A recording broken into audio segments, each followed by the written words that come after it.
So பலருக்கும் வந்து இன்னைக்கு தொழுகை வந்து ஒரு பாரமாக ஆகிவிட்டது. பலரும் அதை வந்து தொழுகையில ஒரு உயிரோட்டமே இல்லை. எல்லாரும் சடங்கு போல செய்ய ஆரம்பித்து விட்டார்கள். அன்புள்ள சகோதரர்களே, தொழுகை என்பது ஒரு தஸ்கியத்துன் நப்ஸுக்கான ஒரு மிகப்பெரிய ஒரு வழி. அதாவது உள்ளத்தை சுத்தப்படுத்துவதற்கு தொழுகை அவ்வளவு நமக்கு உதவுகிறது என்றால் நீங்க நம்புவீங்களா? அல்லாஹ் சுப்ஹானஹு வ தஆலா சொல்றான் 29வது அத்தியாயம் 45வது வசனத்துல, நிச்சயமாக தொழுகை வந்து ஃபஹ்ஷாவையும் முன்கரையும் தடுக்கிறது என்று சொல்றான். ஸோ பாவமான விஷயங்கள், மானக்கேடான விஷயங்களை தொழுகை தடுக்கக்கூடியதாக இருக்கு. ஸோ நம்ம தௌஹீதின் மூலியமாக உள்ளத்தை சுத்தப்படுத்துறோம் தொழுகையில. அது எப்படிங்க? ஒவ்வொரு ரக்காயத்தும் அல் ஃபாத்திஹா ஓதுறோம். இய்யாக நஅ்புது வ இய்யாக நஸ்தஈன் என்று சொல்றோம். அல்லாஹ்வுக்கு மட்டுமே வழிபாடு என்று சொல்கிறோம்.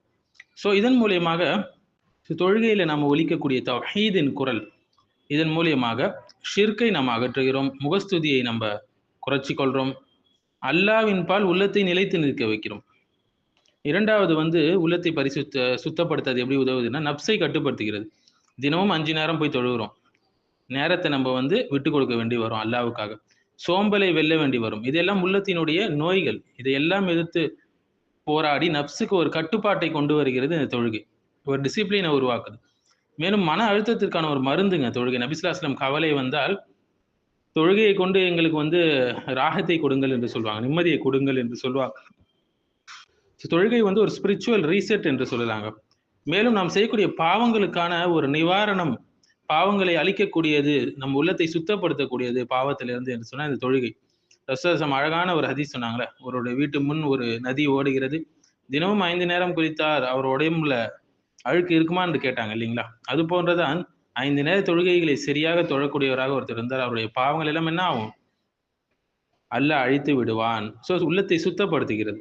மேலும் ஹுஷூவை வளர்க்கறதற்கு, ஹுஷூவை கொண்டு நம்ம என்ன செய்றோம்? உள்ளத்தை வந்து சுத்தப்படுத்துறோம். எதிலிருந்து? ஹுஷு என்றால் பணிவோடு இருப்பது. ஸோ உள்ளத்தை எதிலிருந்து சுத்தப்படுத்துறோம்? அகம்பாவம், பெருமை அடிப்பது, இதிலிருந்து சுத்தப்படுத்தி பணிவை கொண்டு வரும் தொழுகை. சஜ்ஜால நெத்திய வைக்கிறோம். அகம்பாவம் உடையும், நம்மளோட உள்ளம் மென்மையாகும். ஸோ நேரத்துல ஒரு ஒழுக்கத்தை பேணுவதற்கும் இது ரொம்பவே உதவுது. ஃபஜர் நாளுடைய தொடக்கமாக இருக்கு. ஜுஹர் வந்து உலக அலுவல்கள் பிஸியா போகும்போது நடுவுல அல்லாஹ்வை நினைவு கூர்றோம்.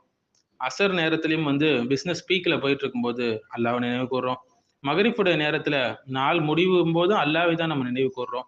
இஷாவுடைய நேரத்துல, இரவுடைய அமைதியான நேரத்திலும் நம்ம நாள் முழுவதும் என்ன செய்றோம்? அல்லாஹ்வுடைய கண்காணிப்புல இருக்கோம். அல்லாஹ்வை திருப்திப்படுத்துகிறோம். ஸோ மேலும் ஜமாத்து தொழுகை பாருங்க, சகோதரத்துவத்தை வளர்க்கிறது.